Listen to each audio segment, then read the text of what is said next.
आले की पाठवून द्या. Parents madam Ram Ram. बोला कितीचा चेक बनवू तुमच्यासाठी? किती अमाऊंट भरायची? ए बघिया काढ रे चेकबुक आणि टाक. मॅडम सांगतील तेवढा आकडा टाक आणि देऊन टाक मॅडमला. हो डोनेशन फिनेशन नको आहे आम्हाला काही. मग काय मला भेटायला बोलू नाही मी इथे.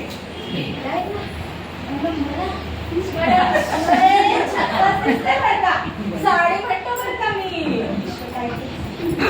हा मला जर तुमच्या मुलाविषयी बोलायचंय. मुलाविषयी?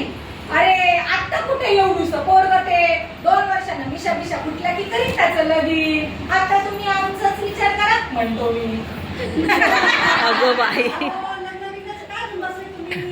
मग कसलं आता? तो तुमचा मुलगा 6 विषयापैकी 3 विषयात नापास झाला. 3 विषयात पास? अरे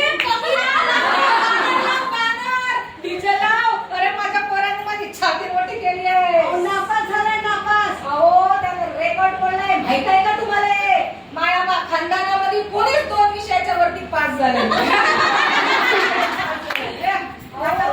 हे तर काहीच नाही. त्याला आम्ही रोज होमवर्क देतो तो पण करत नाही. तो होमवर्क ना आता होमवर्क कधी करता हो? घरात असला की तो वर्क करतात ना. तो बिचारा पोरगा पीन मायचं लेकरू ते कसं करणार? नाही घरात राहत नाही. तुम्ही घ्या मनावर मग होईल होमवर्क बी.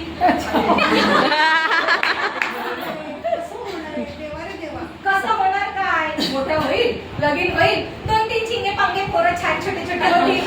पण हा त्या पोरांसाठी आजीचं प्रेम करायला कोणीच नसेल म्हणून नको राहू मी. काय चाललंय? हो काय चाललंय? काहीच नाही चाललं. मी काही केलं का हो? नाही न करता सगळं करून टाक. अजून तर नाही. चालतंय बघा. अय्यो, काय चाललंय? अहो, मोबाईल आहे. मॅडम जरा नीट बोला का? हो रे बघ्या. काय म्हणतो? करावंच लागेल मला. त्यांना शिक्षणाचं हे सांगावंच लागेल. काहीतरी आयडिया सोचावीच लागेल मला. अहो, तुम्ही मला आवाज दिला का? मॅडम मला जरा महत्वाचं बोलायचं. हो बोला तुमच्यासाठीच वेळ झाला. अहो मला प्रवेश शिकवलं. अच्छा मग सांगा की आमचं भविष्य. असं तुम्ही सांगते असं सांगा ना. आता तुम्ही नगरसेवक आहात ना. हा पुढच्या 5 वर्षांनी तुम्ही आमदार होणार. आमदार? त्याच्या 5 वर्षांनी तुम्ही खासदार होणार.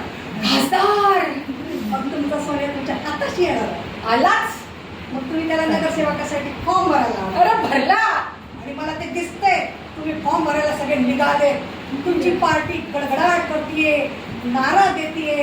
येऊन येणार कोण? अरे सोन्याशिवाय हायच कोण? करेक्ट. मग तो गेला त्याने फॉर्म घेतला.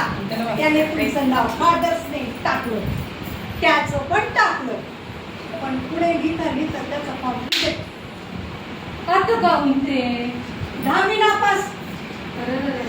10वी नापास 12वी नाही असं कसं चालेल? म्हणून आता काय करायचं? त्यापेक्षा त्याला शिकवा. त्याला 10वी पास करा. त्याला 12वी पास करा. त्याला ग्रॅज्युएट करा. सक्षम होईल तेव्हा चांगला उमेदवार वाटेल तो. बरोबर आहे तुमचं म्हणणं. मग आता काय केलं पाहिजे? तुम्ही त्याला क्लासेस लावा.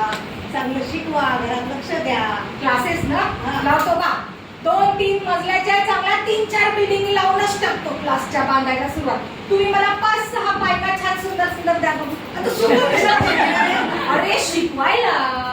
आता शिकवायला सुंदर बायका कशाला? कोणाचं लक्ष लागेल का? बरं मी काय म्हणतो ते झालं 2 वर्षात. पण आता सोन्या आताच पास व्हायला पाहिजे की नाही?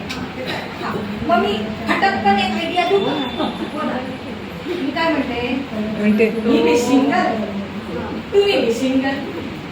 मग तुम्ही घरी आला ना आमच्या तसं त्याचा होमवर्क बी होईल आणि माझं बी सुटेल आणि ना आजी निघून जाईल. कसं